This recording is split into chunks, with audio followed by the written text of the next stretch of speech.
Welcome to the Navigating Dental Insurance Podcast, where we don't take from insurance companies.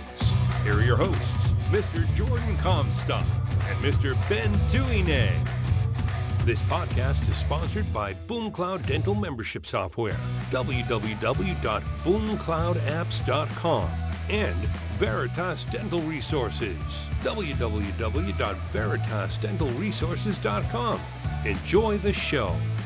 Welcome to another exciting episode of our Say No to PPO's podcast series. I am one of your co-hosts, Ben Tuine. Got Jordan Comstock, my rock-on buddy. Jordan, how's it going?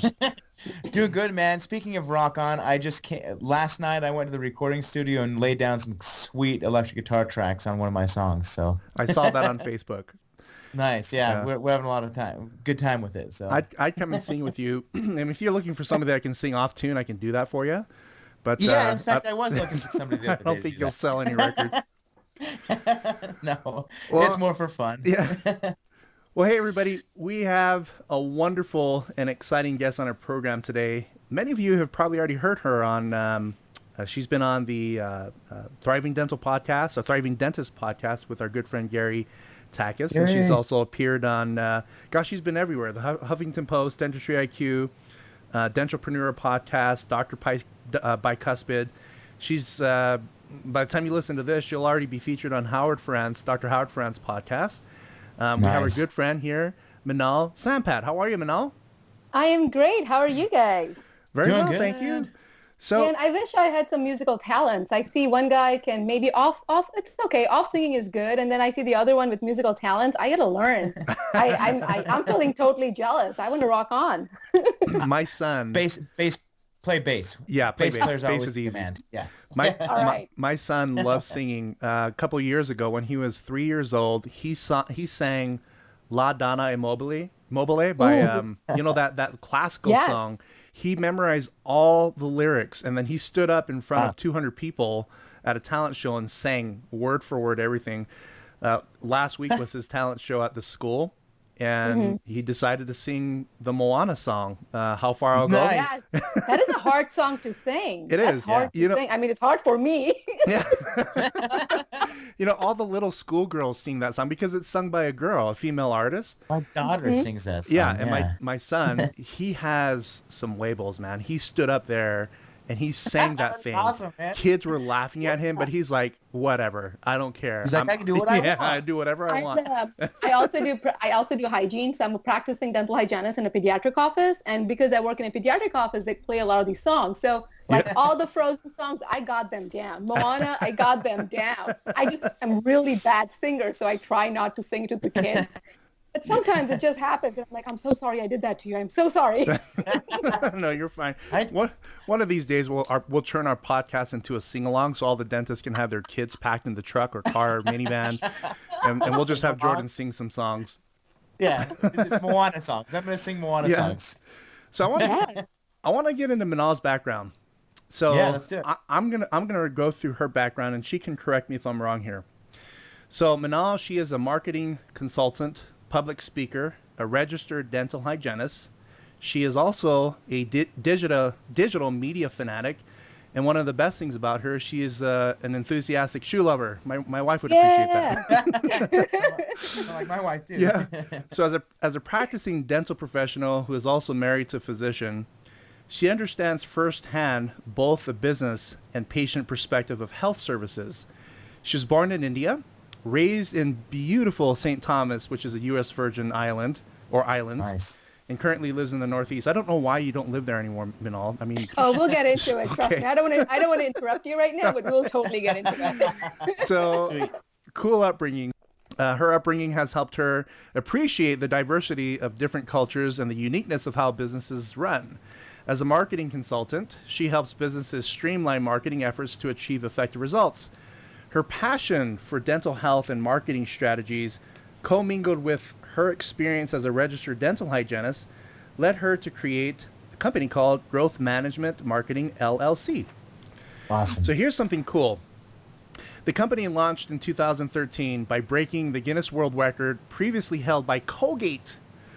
And it was for the most simultaneous mouthwash swishers at one time with 1530 1,530 participants. So you got 1,530. That's right, Minal? We did, yes, Wow. we did. What was the previous record?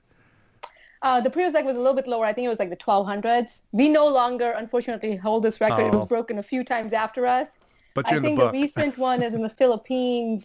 Somebody did over 2,000. But yes, we do have a whole certificate from Guinness and everything. We were featured on there. It was great. That's awesome. That's awesome. I really like what comes next because that event not only helped raise breast cancer awareness, but was successfully in utilizing marketing strategies. So my mother passed away from breast cancer. If you look at our logo, I do have the breast cancer pink logo there, or ribbon. People ask me about that all the time. Is like, why do you have pink in your logo? I said, well, it's to honor my mother who passed away from breast cancer. So I appreciate that, Minal. Wow. So over 5 years, she was the marketing director for a leading pediatric orthodontic and special needs dental practice in New Jersey, which provided or provides right now care to over 20,000 patients. So during this time, she led comprehensive marketing strategies, created brand and company cultures, and increased patient engagement. So this dental practice is one of her many, many, many happy clients that she's provided marketing consulting work for directly. And also this group here looks like they created their own in-house team as a result of what you did for them. Is that right, Minal? That is right, yes. Excellent. So in addition, Minal has been featured, and I mentioned she's been featured in the Huffington Post, Dentistry IQ, Dentapreneur podcast, Dr. Bicuspid, Thriving Dentist podcast with Gary Takis, Howard Ferran's podcast on Dental Town. And now she is now featured on this crap podcast called the Navigating Dental Insurance podcast by myself. And, we're nothing. We're just two little schoolboys that don't know what the hell we're doing. But thanks for joining our program. I'm so happy to be here. If anything, we can just talk about singing and Moana. I'm all good with that. Oh yeah. We can talk about so much with the Moana brand. I'm a Disney Vacation Club member, and so we see everything. We go to Disney 2 or 3 times a year, Disney World that is. But the branding and the marketing, I don't know of any other organization like Disney that does it the way they do. In terms of the scale, so many of us try to do it on a much smaller scale, but having that magical experience, I think, in learning about you, Minal, there's a lot of things that you do that are similar to the Disney brand in terms of using marketing to create a brand and a culture that is above and beyond the best. So how do you go about doing that? How do you create, or starting with the brand culture, how do you start with that? It's kind of interesting because you don't really have to start with it. What you have to do is you have to reverse engineer with it. So right now we live in a world where everybody, the consumer, has the power. Everybody can go online and write a review about your practice. And most of the people do that, believe it or not. So many times what happens is that we don't understand what we are good at, because what we think we are good at and what we think our brand is very different than what we think the brand is to our patients, because we see it one way and our patients see it the other way. So in order, the absolutely first step for you to even figure out what your brand is, and by brand, what we mean is the culture of your practice. It's not just the logos, it's not just the name of your practice, it's not how you put it up online or put it up on your sidewalk. And many times that's what people think a brand is. Obviously you need recognition. So I always tell them, you probably know so many people by the same name.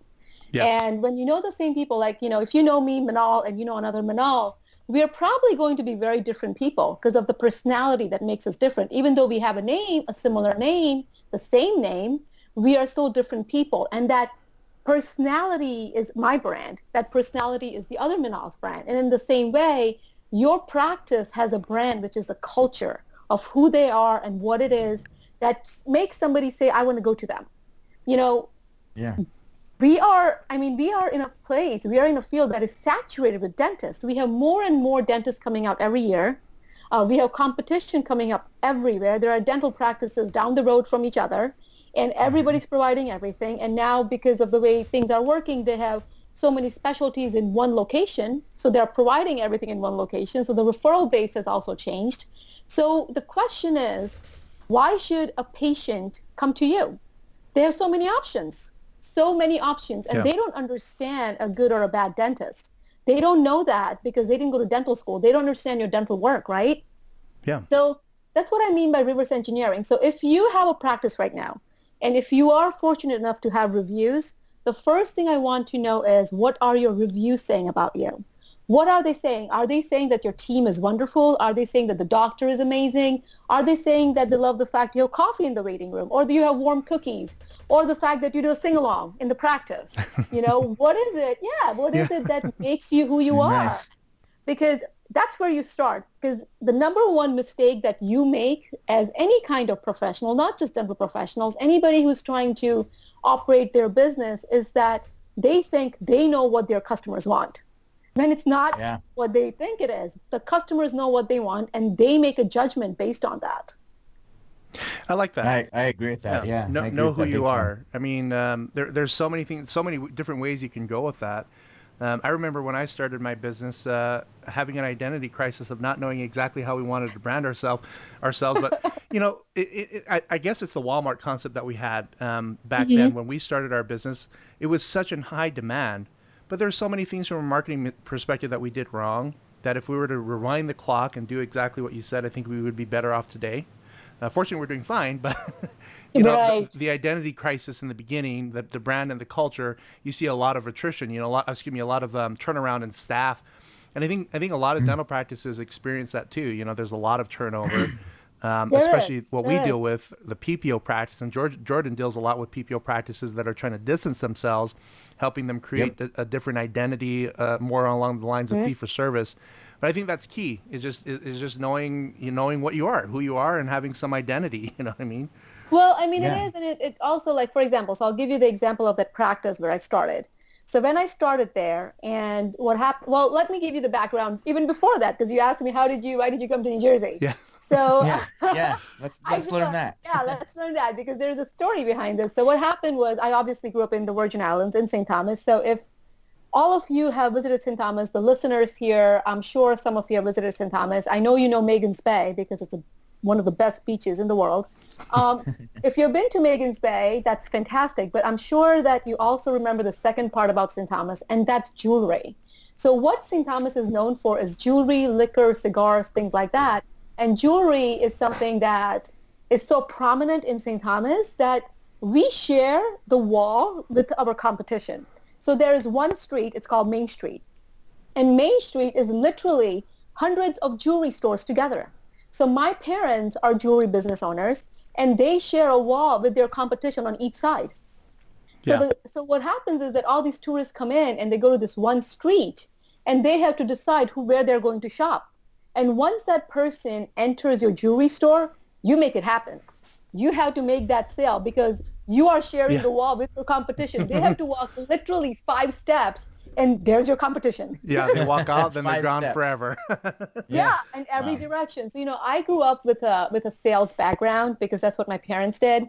Awesome. And and my parents my dad is such a great salesman. I mean, I think he's one of the best salesmen I've ever come across. They are, they're working in a competitive environment, and they survive and they thrive in it. And my brother is amazing too. I mean, I try to go buy a car without them. It doesn't work. Yeah. I mean, I need guys because they negotiate, like they know what to do. They're really good at it. But getting back to it, what happened was I graduated in 2004, and 2004 I had to go to college. I wanted to know what to do. It was either family business or you want to do something else, right?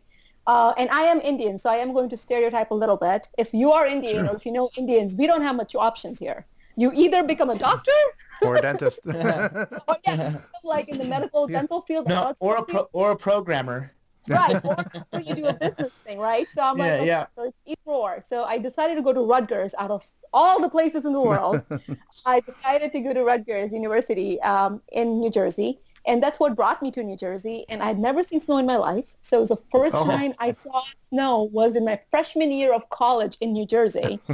Oh, my goodness. What? Not a Culture fan. shock, Not a fan. I am still not a fan. If it goes, I'm not a fan either. No, and I've grown up with snow. Right? So Yeah. I went to Rutgers and I was a pre-dental. So at Rutgers, I studied biological sciences and communication. So I studied both fields because I was never sure if I wanted to do business or if I want to go into dentistry. So I did both. And as a sophomore in college, I was in the pre-dental club. And a part of being in the pre-dental club was you had to go shadow a dentist. So, you come up with your resume and you put a profile together and you send it out to everybody around, all the dentists around. So I did. I came up with a profile and everything and I sent it to all the dentists. And this specific practice, the pedo ortho practice, chose me to come and shadow them. And it was a long shadowing experience. So when I was leaving the practice, they said, call us as soon as you're done. As soon as you're done college, call us because we want to hire you. I said, great, fantastic. So I finished college and I was trying to figure out if I still want to do dentistry or not. And I said, I'm going to give them a call. I'm going to see if I like the field. Now, I was already working a couple of jobs in college and all that stuff. So I called them and they actually invited me in and they didn't have a position for me, but they wanted to hire me. So they are like, we're just going to hire you and we're just going to train you in different departments and we'll just see what you like and where where you want to be. And I'm like, you guys are so cool. Like, Yeah, that's so awesome. And this is a huge practice in New Jersey. They're like, we just want you to come. We really enjoyed working with you when you shadowed us. You had great ideas, all this cool stuff. So I'm like, great. So, I did front desk. I did the billing. I did the scheduling. I did the confirmations. I was in the lab. And then also I took over the marketing. So I started seeing what they were doing. Now, this is where it got interesting. And this is where I think I got very lucky. And this is where my strength lies. I am your target market. So what I mean is I'm 31. I am a millennial. I'm a professional. I am married to a professional. So I know what is going to convert me to come to a practice, to come to a dental practice specifically. Yeah. So I started looking at what they were doing. And this is also the time, 2008, 2009. This is the time when social media was just new because Facebook was pretty much 2004 and it was opened up in 2006 to more and more. So Facebook was still pretty new. So they didn't know what Facebook was and social media marketing. I mean, websites were also, not responsive websites. They used to be that very blah kind of a format, Yeah. Yeah, layout wise and stuff. And when I started taking over it, I said, why would I choose you? Why would I come to you? And I am your target market. So why am I going to come to your practice? And I started taking over some of their things that they were doing and start converting them to, I would say, millennial world, or you want to say something that's going to really relate and engage with the patients. And I started asking all the patients, I said, why do you come to this practice? There are so many practices. So what's going on? And they would tell me, they're like, we love your team. We absolutely love the team here. Every time my kid comes, my kid does not want to leave a dental practice. Like they want to come to a dentist and they're a kid. And I'm like, that's so wonderful, and then I'll go to the kids and we have videos of the kids telling us why they love to come to the dentist. And like, we'll get responses like, I love my spin brush. Or they'll get responses like, it doesn't hurt when the woman takes pictures on me, which is the x-rays. Like they will tell us these things. So I said, well, this is why they're coming to us. So let's take all this information and let's broadcast it. We know what is making us special now. We know why people are coming to us because every single patient was asked, why do you come to us?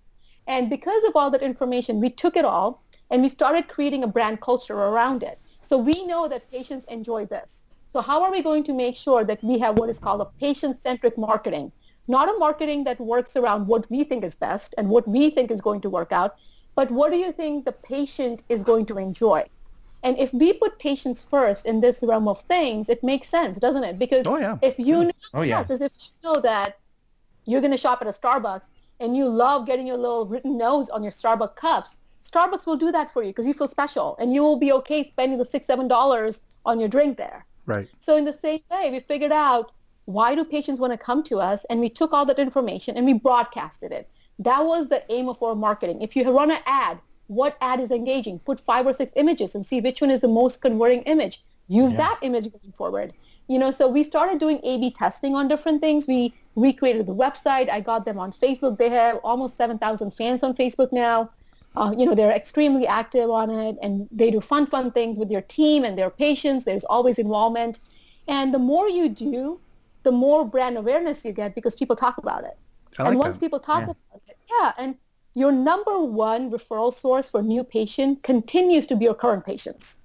They continue to be your patients, right? Oh, yeah. So big time, hands down. So if there are your current patients, then instead of focusing so much about pleasing your new patients. Focus on pleasing your current patients who will bring you those new patients. Yeah. And that's, that's the way to see it. Yeah. So that's where we started really creating a brand culture kind of things.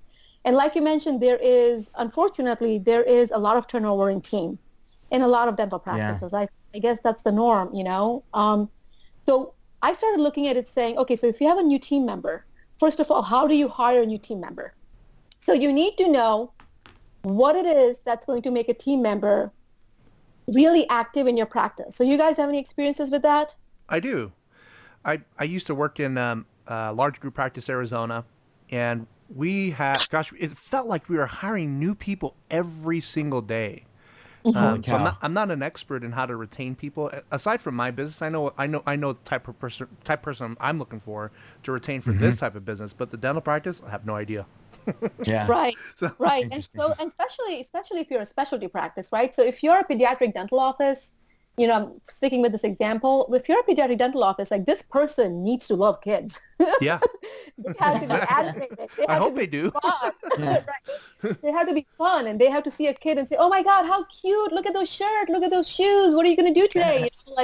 You have to be animated. Sing Moana songs. Yeah. I know. Even though you're a horrible singer, I try and sing those Moana songs. Yeah, exactly. So it's actually hiring character. Obviously, you want to hire skill. You hire character so that they kind of get to see who your practice is. So one of the first things that we started doing was giving tours of the practice. So they get to see, before they're interviewed, who we are about, who we are, what we do. They get the tour of the practice. They get to interact with some team members, and then they're brought back in. So this way they know what the expectations are. And they also obviously get, a whole folder, and they explain everything, what about your brand and your culture and what's expected of them and how we interact with people. And it's only one person who meets with this new potential team member. Multiple people in the practice meet with them. And the multiple will decide, is this somebody who's going to be a great team member addition to our own team? So we started doing all of that, and we really focused on engaging with our patients, making sure that they're engaging back to us and with us and getting feedback from them. Like recently, this practice for Mother's Day, they had masseuses in the practice. And Nice. while the parent waited, they all got like a little 10-minute back massage. And I mean, the moms were just so excited. They were so happy. This was just something, this was not a regular Mother's Day kind of thing. This was something saying, we really care about you. We know how hard you work. Thank you for bringing your kid in here. Yeah. And we appreciate That's you. awesome. And this is what you get in return. So it's patient-centric marketing. It's what it's really about with the brand part of things and the culture part of things. Okay. And once you start doing that, your culture just starts forming on its own. Once you have team members who love what they do and they're okay with being a part of your practice, and you know what your patients expect from you and what they like, and you start connecting those dots, it just starts converting really well. So for Absolutely, those in places like Colorado, Washington that practice, like in those communities where there's a lot of marijuana users, I don't think it's really appropriate to kind of go after that. We don't just do what is it called, laughing gas. We do marijuana here too.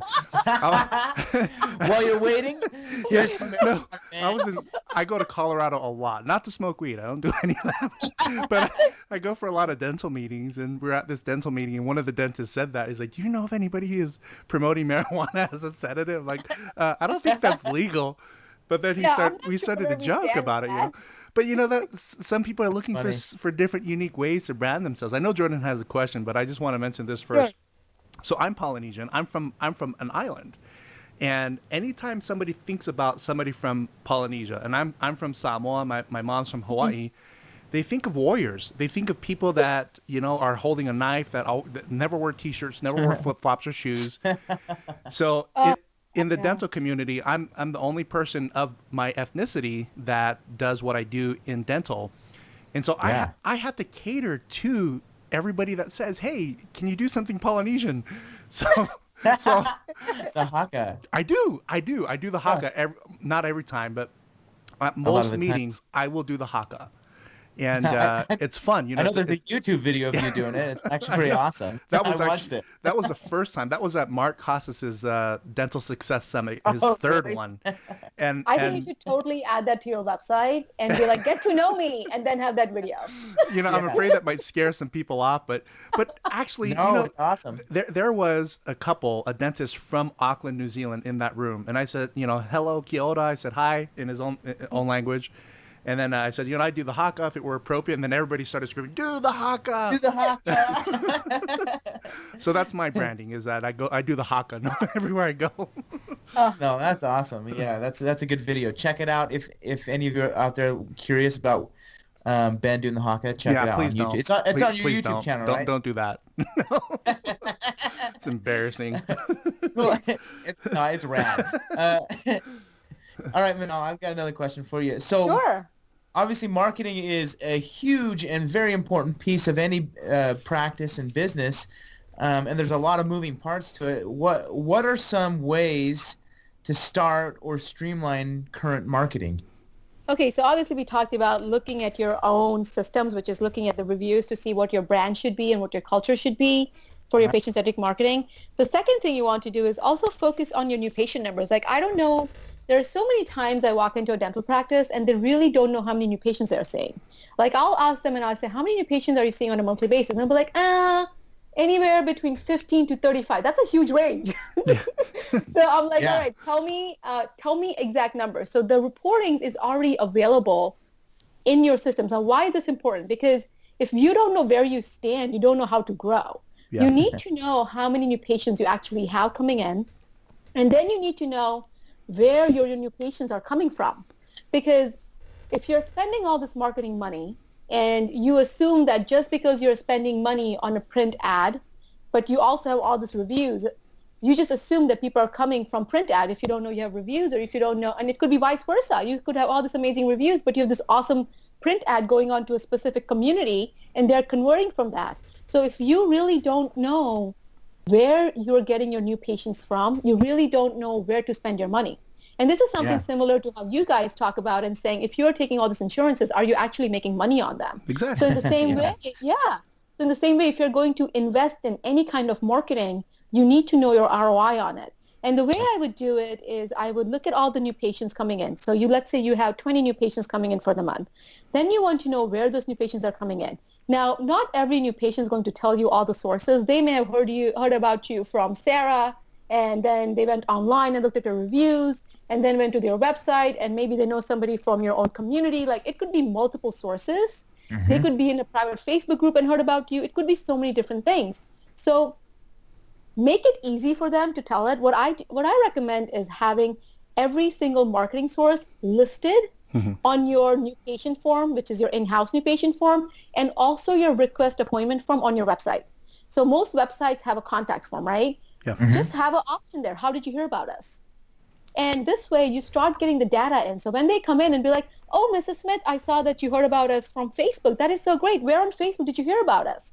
And you could create an opening conversation with her so that this way she can tell you more as to what happened. And we open up a discussion on it, and you need to utilize your team. So if you have, as professionals, as dental professionals, or specifically dentists, you don't really communicate that with your patients, do you? You go in and you see the patient to do an exam, or you go do your treatment. And when you're doing your treatment, your patient is not communicating with you. Your team, however, is communicating with them from the time they receive that phone call all the way to the time they check out, including your front desk, including your hygienist, including your dental assistant. And as a hygienist, when I see a new patient and I get their new patient form in my hand, or if I see it online on the computer, I always ask them, hey, so I see you heard about it here. How did you hear about us? Or what did you type into Google? If they put down, we heard about you on Google. Oh, great. What did you type in Google? Because it's such a big, it's such a wide space. And they will give me information on it. And I will write all that down. Yeah. And all that information is put back into the patient's chart. So when I get the monthly report, I see what marketing techniques and what marketing platforms are actually working. So you have to, Yeah, absolutely. And I was just going to say, I do a similar thing with my company. When they register for our software, we ask them, the referral source, where did you hear from us? And that's been a huge data point to understand our marketing. and understand which channels, like podcasting, to focus on, with her marketing team. And I think that's so essential for a practice to understand what channels are really working out there, because there's so many channels of marketing these days. They have to test and ask and collect data to figure out which one of those channels is actually working. So Yeah. I love that advice there. Minal, Yeah, go ahead. no, have you heard of a company called Dental Intel? Of course, yes. Oh, I was just there In fact, yesterday. Who hasn't? Yeah, that's true. I was at the DDMC in Las Vegas. I was one of the speakers, and so was Dental Intel. So Cool. I actually, Mike Buckner. Yeah, Mike. Awesome. Mike and I. Mike. Hi, Mike. He's probably listening to this. Hey, Mike. Yeah. So I was just there. So Weston, one of the founders, he and I are really good friends. They are creating an app for iPhones and Androids. And the cool thing about that is that the data collection part that you're talking about. I know, it becomes easy. Yeah, as hygienists, we're looking at the hygienist schedules. You click on the patient, then you click on the important notes, customer service notes about that person, and it all syncs up with their system for you to see when their birthday is, special things about them, pet. Absolutely. And that was the next thing I was getting into was that having this data helps you because you also know who to thank. Yeah. So if you know that exactly. Mrs. Smith is this big referral, she's always referring you. Maybe you should have Mrs. Smith come to the practice. Maybe you should do something nice for her. Maybe you should appreciate her.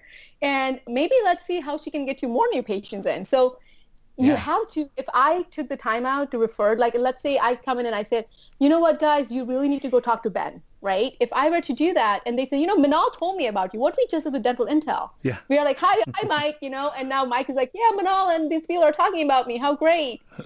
In that same way, and I'll probably get an email from Mike, and so will you guys saying, hey, thanks for the shout out. Yeah. Yeah. Absolutely. You want to be acknowledged. You want to be acknowledged if you get referrals. Exactly. So you have to have that data. And then here's the cool part, though. This is a part that a lot of people are not doing. I know many of you are already on this boat and you're doing your new patient referrals. But how are you actually coming up with a new patient value? And how are you actually coming up with your marketing acquisition cost are two different things. So, so you have your new patient numbers, right? And now you know your marketing sources. You obviously know how much you're spending on each of your marketing. So you should have numbers every month coming from your accountant saying, you spend this much on Google AdWords, you spend this much on your website, this much on a print media ad, this much on the community event, whatever it is. Mm-hmm. You have all that together, and then you look at the production from the new patients that came in. Yeah. So not on a monthly basis, obviously, but if you could do it on a yearly basis with production, you'll be able to see how much money each marketing source is bringing you. Exactly. And you take that number and then you find out the cost and the value of a new patient. And that's how you work through it because every practice is different. So I know that if you're a newbie, you want to start with a 3 to 5%, kind of, 5 to 7% now, even higher. Marketing budget is just higher and higher because it's so competitive now. You can go on and get that budget percentage, but the realistic way of doing it for your specific practice, because you could be having specialties, you could be doing implants, you could be doing Botox, you could be doing sedation, or you could be not doing any one of those things, and you are literally just, kind of crowns and just a recare practice, your number is going to be different. Your new patient value is going to be different than another practice. So look at your production number, look at the cost of every marketing that is coming in, and then just do some basic math and come up with the value.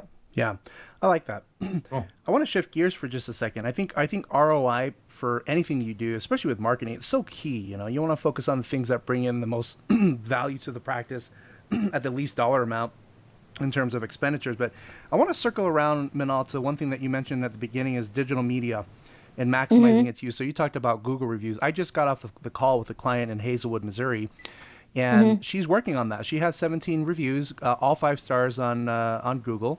And she said that just yesterday she got a call from a patient that said, I Googled best dentist near me and you were number 1. And I was blown away because she only had 7. Wow. I mean, I have clients that have over 500 5-star reviews and they're they're just killing it in terms of 250 new patients a month.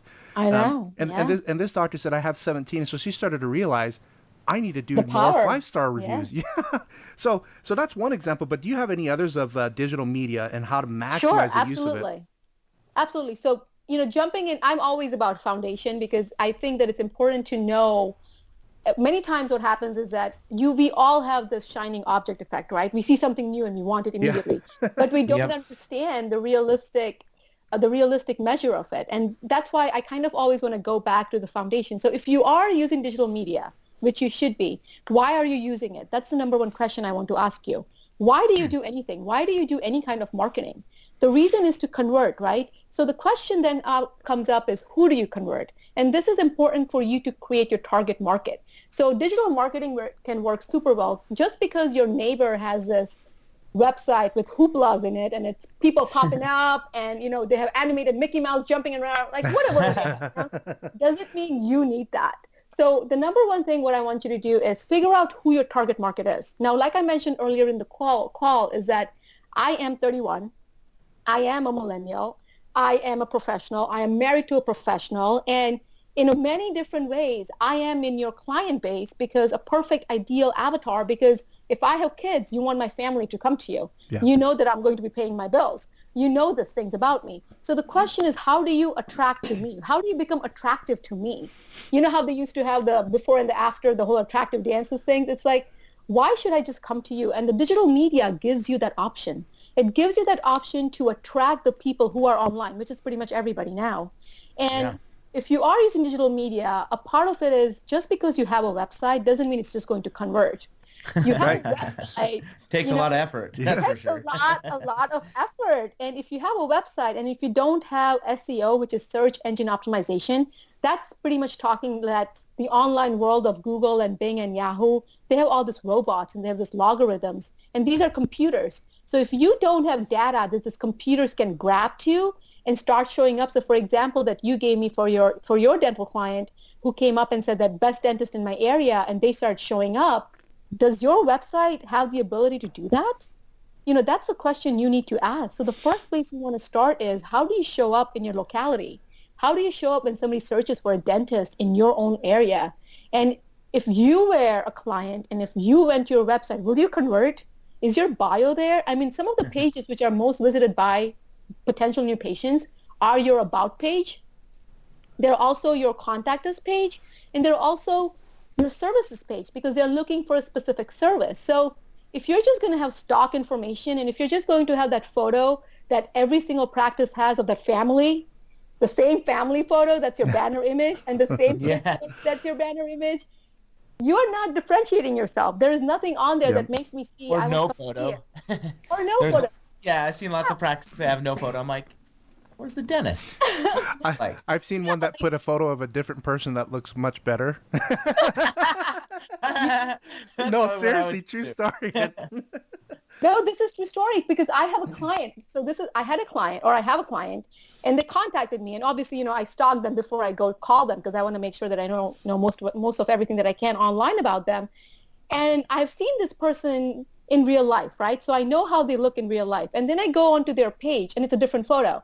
So I'm like, is this another client by the same name? So I was totally confused. So I called their office and I'm like, this is this doctor, right? And he's the one who contacted me so that I can do the consult, right? And she's like, yeah. And I'm like, so what's up with your Facebook?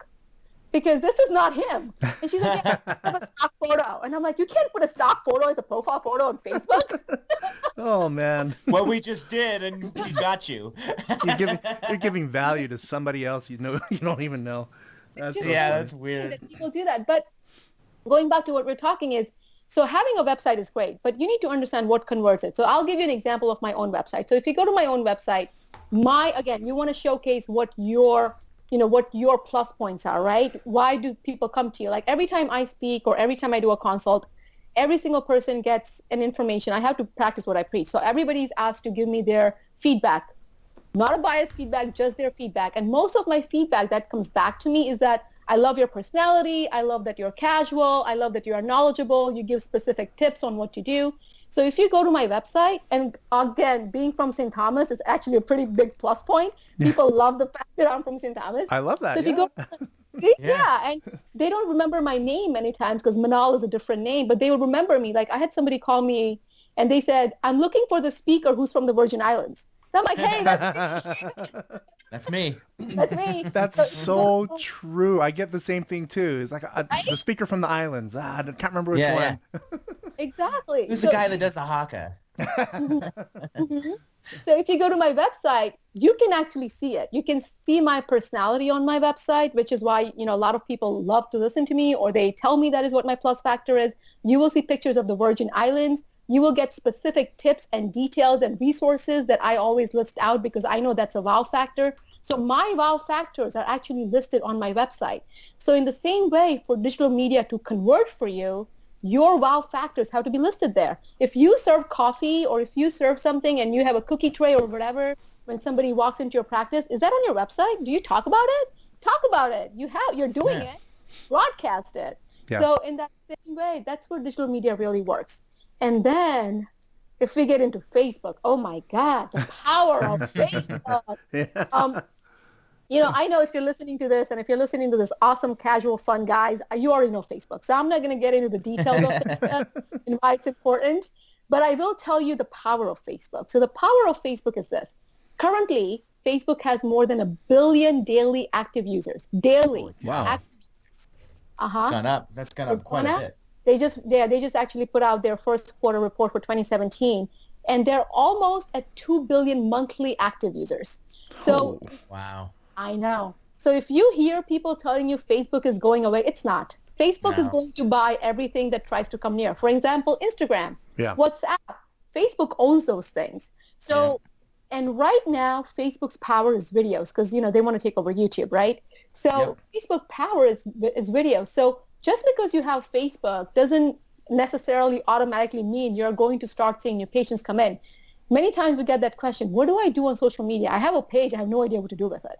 What you need to do with it is obviously you share your practice culture, your team engagement, your patient engagement. You're celebrating a holiday, put it up there. You're celebrating a birthday, put it up there. But here's where the power lies. You have to do Facebook Live videos because right now Facebook is pushing for them. So right now on Facebook's real estate, live videos are primary. They are the go-to spot. That is what's happening. So because that is what's happening, Facebook automatically pushes that out to the maximum number of your fans is live videos. When I've noticed, I'm an avid Facebook user. When I notice there's a live video, I always click it and watch it. It comes right? straight to me whenever I have my Facebook open. That's right. And you get notified. Yeah. And I actually went to a class a couple weeks ago, even for dental, what we do, what each of three of us do. They're saying that even for this, Facebook live videos is the best way to go. That's the trend. That's where it's going.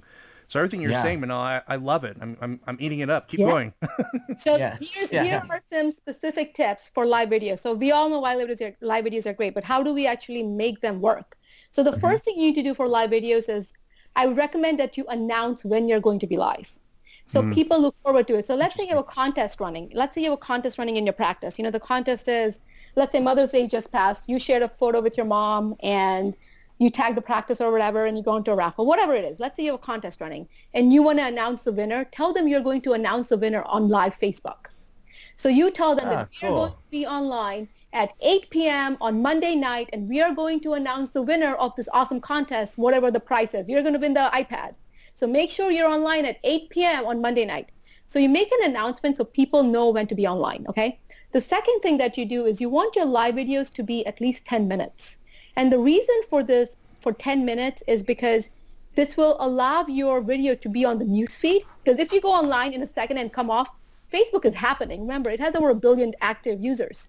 So people are posting things all the time. So you want your video to actually be in the newsfeed as somebody's coming onto Facebook, right? So you want to give them enough time. So you want to do a live video for 10 minutes to allow the audience to see it on their newsfeed. And secondly, let's say that I saw the live video. I want to engage with you. I know you're alive right now. Like you can see Minal's live right now. I want to say high five. I want to ask her a question. I have to give you the time to do that. I can't just go now, Yeah. So in the same way, it allows you to engage with real-time people. Is it going to work all the time? No. Sometimes I get nobody when I do a live video. And sometimes I get all these people when I do a live video. Like it depends on the time who's online, but you want to do 10 minutes. And people always ask me, can you save a live video? Yes, you can. You can save a live video. So when you do a live video on your phone, it will actually show up and say, save this to camera roll. Press yes. Don't just ignore the notifications showing up. Actually read them. And one of the notifications show up is going to say, you're going to go live. Do you want to save this video? Yes, I do. So as soon as you're done, the video is saved on your phone. However, if you do a Facebook live video on your Facebook fan page, like your business page, if you go under settings or if you go under publishing tools and you see videos, your videos are saved there. So you will actually see your video saved under publishing tools on your Facebook business page. And here's the cool part. When you click on that video, you will see the stats. You will see how many people looked at your video. You will see who clicked on it, who engaged on it, the views you got. It's all available. And the best part is that you can download that video in HD from Facebook directly to your computer. Wow. I had no idea. Does Facebook charge for that? No, it's free. Let me tell you something about this. This is awesome because I actually have a client that does every December they do a full smile makeover. And the cases range. I mean, if you were to charge your full fee as a dentist, the cases range from $25,000 to $100,000. What they do is they send out to their patient base, have your friends, family put together a video and let them know that we are giving away a full free case. We'll do everything for you. Full smile makeover. They had people from states away that submitted videos, and they did all this on Facebook. They had a crisis. They were getting calls from Europe, people that came, wanting to come to this small town, to come and get their dental work done. Well, part of it was because they offered sedation, but they were getting small town. They were getting more patients than they should have. 400 new patients a month. They really had to cut things back. But I'm going to tell them about this because they do this every single year, and they do it all on Facebook. And I get notices from clients in Florida, 2,000 miles away, that say, hey, do you know this person in this state that's doing this marketing stuff? And they want to interview that doctor because they just hear that type of noise in the industry. Boy, the power of Facebook. And the best thing about it is that it's still free, I know. Yeah. And that's the funny thing, going back to your digital media question, is that just because the platform is there, just because you see a shining object, that doesn't mean that you're automatically going to get new patients through that. You need to understand how the platform works and what converts. So like another power, and people think that Facebook is just all about sharing, random photos of you wearing a tutu skirt and dancing around, right? It's not. It's not that. It really is. Oh, it's not. Sorry, Jordan. Horrible work on a song either. I mean, does it create engagement? Absolutely. But here's the power of Facebook. I'm going to give you other specific tips on Facebook on how to utilize it. Facebook has a code called Pixels. I don't know if you guys know about this. I use Pixels on my site. Perfect. So have you guys talked about it before in the podcast? Do people know about it? Okay. Not yet. No, go ahead. All right. So Pixels is this really awesome code. Just like Google Analytics, where Google tracks activities on your website, Facebook has a code called Pixels, which you can add to your website. And the Pixel code can be customized according to a page, so you can see how many times somebody goes to a certain page or whatever. But if you put this code in, every time somebody's Facebook is also open, which mostly is open all day on everybody's computers, and they go to your website, that person is now being tracked. So if you create a Facebook ad, what will happen is that person who visited your website will see your ad. That's called retargeting, and I'm sure you've heard of that word. Now, this is powerful because it used to take 7 impressions for people to actually convert or to gather your name, right? In marketing world, people have to see you 7 times before they actually do any kind of engagement. Well, we live in a world of so much interaction constantly, so much noise, that I almost think that we all have ADD. Like, I have ADD. I get distracted all the time. I'm doing one thing and I have double screens, so you can imagine the things popping up. I'm like, hold on, graphic design, hold on, no, Facebook message, Facebook group, oh no, I need to do a video, oh, I need to answer this email, right? Or buy that shoe. Or buy that shoe. I mean, let's face it, I am definitely a shoe person, and I have shoes open all the time. This is where my money goes, because they do retargeting, and then I'm like, oh man, that shoe, I dreamt about it. I must have it. And I see it everywhere I go. Everywhere, I know. So yeah, in that same way, we have to work even harder now to make sure our name keeps coming up. Not annoying harder, like you don't want to be annoying, but you want to make sure that you have enough time showing up. So Facebook Pixel lets you do that. The second part of Facebook, because it has so many daily active users and just amount of people online, is that they allow you to do what is called a lookalike audience. A lookalike audience is super powerful. So what Facebook will do is, let's say you want to create an ad, right? Facebook will give you options to do a lookalike audience directly of the people who like your page or of the people who are already your patients. And doing a lookalike audience gives you a warm audience. So that means that they look at your audience and they say, these are the kind of people who interact with this page. So we are going to deliver this ad to these people. This is where the power of Facebook lies. The platform is important because of the amount of people which use it every single day. So you have to figure out how do you maximize your exposure on that platform. Does that make sense? Oh, yeah. It's connecting the dots on understanding how the platform actually works. Yeah. I like that. I just added you as a Facebook friend and noticed that we have 15 mutual friends. So please add me there. And we're not friends yet? How is that possible? My mistake. Listen, I'm totally going to high-five you right now. I'm logging in. See, I'm doing a podcast. I'm writing down some notes, and I'm being friends with you on Facebook.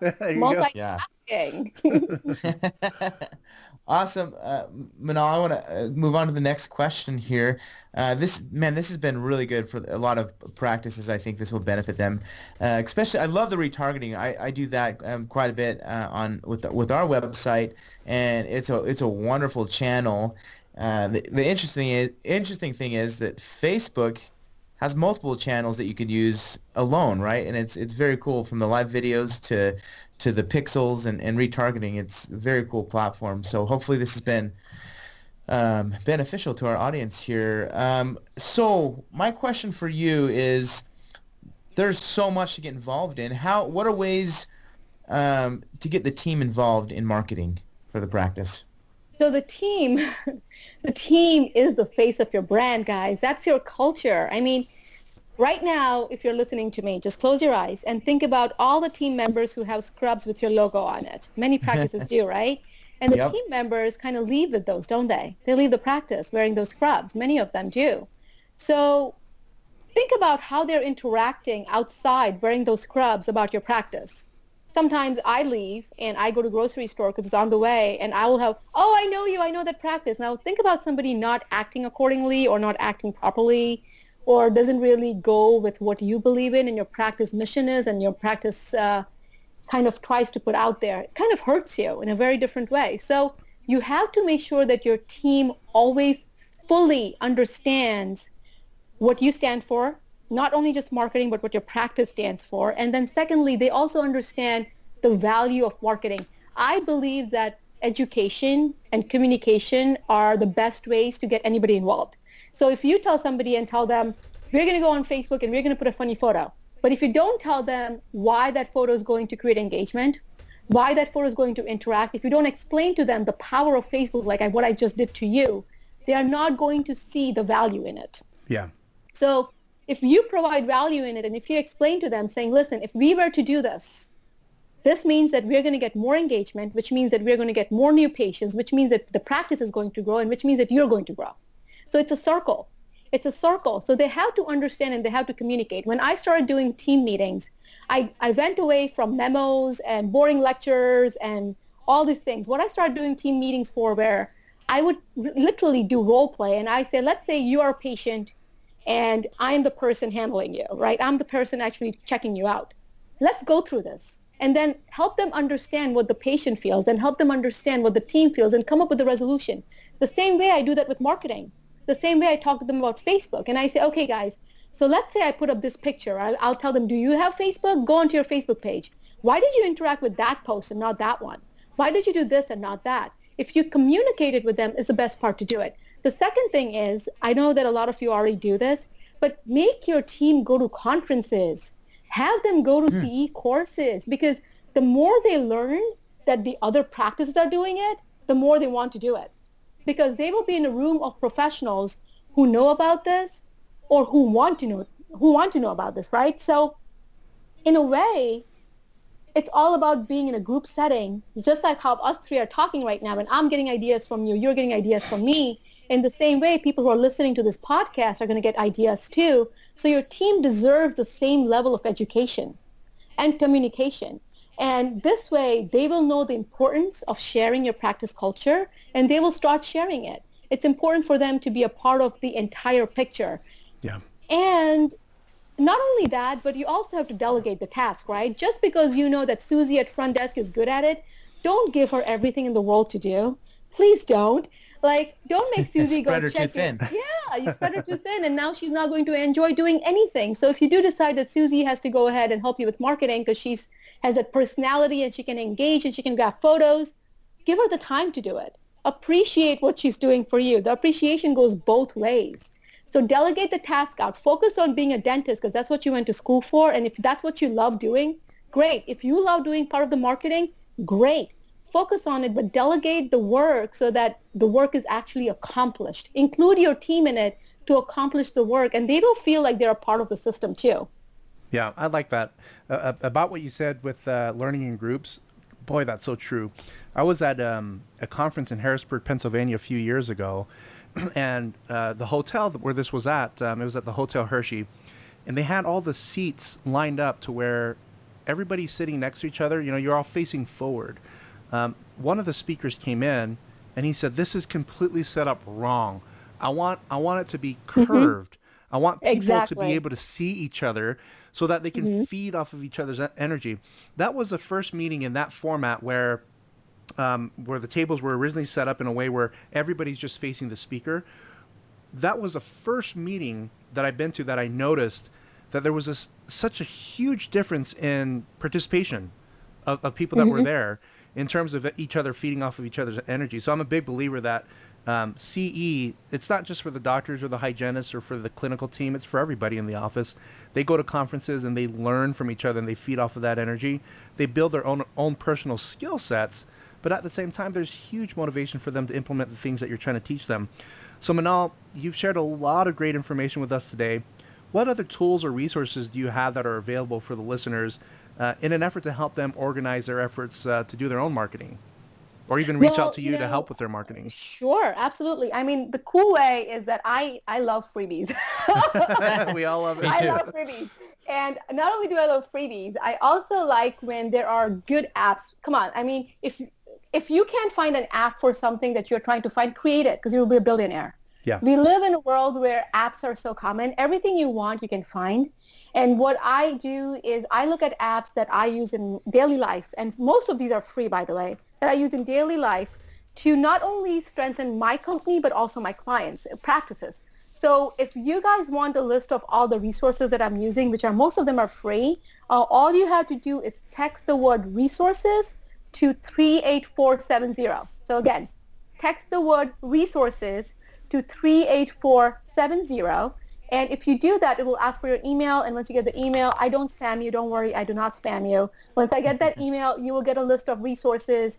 And because you are listening to me and you took the time out to actually do the resources part, in the next couple of days after that email, you will receive a printable PDF list of 10 things you need to start doing right away in your practice to streamline your marketing. So you actually get this list as well. It's a freebie. I like freebies. I like to give freebies. So go ahead and do that. And the second thing is you have full access to my marketing knowledge. I actually have a Facebook group, private Facebook group called Dental Marketing with Minal, Sampat, RDH. So the group of the name is Dental Marketing with Minal, Sampat, RDH. And every week I actually answer dental marketing questions. I do a live video and I go through the dental marketing questions I receive, and I don't hold back. I give you specific tips. I tell you what to do, how to get things done. It's all there. It's all available. One of the biggest trends that we have living in today's world is that we have free flow of information. I mean, we have Google, and many of us go online to look at cat videos, right? Well, in the same way, I am giving you access to actually marketing tips and questions and answers to everything you want to know about dental marketing. So feel free to text resources to 38470 and join the dental marketing group. And listen, if anything, just say hi. I'm online on Facebook all the time. You can find me on Facebook, Minal, Sampat, RDH. You can, be online friends. That's all good, man. I mean, I just said hi to both Jordan and Ben right here. So I just responded to you. I did send the text and it works. Awesome. Yes. Awesome. Well, I love those texting things. Yeah. Well, thank you so much, Minal. I recommend everybody going to our website too. The website here is marketinggmm.com. Is that right? That's right. Marketing and then gmm.com. Marketinggmm.com. We're going to post all of this on the show notes. The part about when Minal said close your eyes for a second, think about what's going on in your practice. If you're driving, I hope you didn't do that. But if you did, I hope you didn't get into an accident. But what we're going to do is we're going to post all of this, even the text 2 number in the show notes. So if you are driving, just go ahead and check it out. Either if you're on iTunes or our website, saynotoppos.com, all this information will be posted. Minal, gosh, I can't tell you how grateful I am, thankful I am for you being on the podcast today. So through all these various different ways of getting a hold of you, I guess the listeners, if somebody's saying, what's the best way for me to get a hold of Minal if I want to give her a call tomorrow or email her tomorrow, or one of these other resources that you mentioned, your website, the Facebook page is the best way to get a hold of you? Right. Our Facebook page is fantastic. If you join my group, I am literally there. Okay. I mean, you can answer any questions. Yeah, I just welcome you. I am, like right now, as I'm doing a podcast, I'm welcoming you to my group. So, my group is always available. I am on Facebook. You can call me. My phone number and everything is listed on the website. I make it easy for you. Just go to the website. You'll find great way. There's also live chat on my website. So if you just want to chat with me through my website, you can absolutely do that. And here I am. If you have any marketing questions, if you know about more about what I do, please feel free to, contact me. Excellent. Awesome. Minal, this has been wonderful. I think this is one of the best podcasts that we've had on marketing so far in terms of just the resources that you've given have been phenomenal. So thanks for not holding back. This has been really, really great. We're going to pay it forward and promote this everywhere we can, because I think what you mentioned here, the various different things, the takeaways, even from my personal business, are going to be very, very helpful. So thank you so much. Absolutely. Thank you for having me. I mean, you guys are totally awesome, and I hope one day I can get some musical lessons from you both. I'll tell you what. Hockey lessons from Ben. Here's my promise. So Jordan and I are organizing a CE meeting for our clients and people that are interested in Disney World next year. In the next 2 years, what I want to do is organize a meeting in St. Thomas. And oh my God, yes. Let's do it. Can I please come to the meeting? No, can I please do it? You're gonna be one of our speakers. So we'll reach out to you well in advance for that. And then for those of you that are listening, if you're interested in any of those events, just please email us, and we'll include the email, our help@veritasdentalresources.com, in the show notes as well. But so stay tuned to that meeting in Disneyland next year, Disney World in Florida next year. And then St. Thomas either next year or the year after. We're going to get that organized, and we're going to work with Minal and on highlighting that and just creating a nice big marketing summit, and hopefully we can see many of you there. But Minal, thank you again so much. It's been a pleasure, and we most certainly look forward to having you again, hopefully sometime soon on our podcast. No, thank you so much. Yeah, we should make this a happening thing. Yeah, I agree. We can do that. We can do that, right? Well, thank you so much, guys. Thank you. You too. Thank you. Anytime. That's it, folks. Thanks again for tuning in. Hey, if you have any friends who want to learn more about the stuff that we talk about, please let them know that we exist. Referring your friends to saynotoppos.com is the best way you can show your support for us. However, if you don't like the podcast, we'll give you a full refund. Also, let us know if you want to hear anything new or something that we haven't covered just yet. Try to keep the topics to PPOs as that's our area of expertise and things that we know the best. Just email me at help@veritasdentalresources.com. Veritas is spelled V as in Victor, ERITAS, veritasdentalresources.com. I will post that on the show notes, so if you're driving, please don't take your hands or eyes off the road. Thanks again for all your support, and we wish you the best of success. Signing off from Salt Lake City, Utah, this is Ben Tuine on behalf of my good colleague, Jordan Comstock.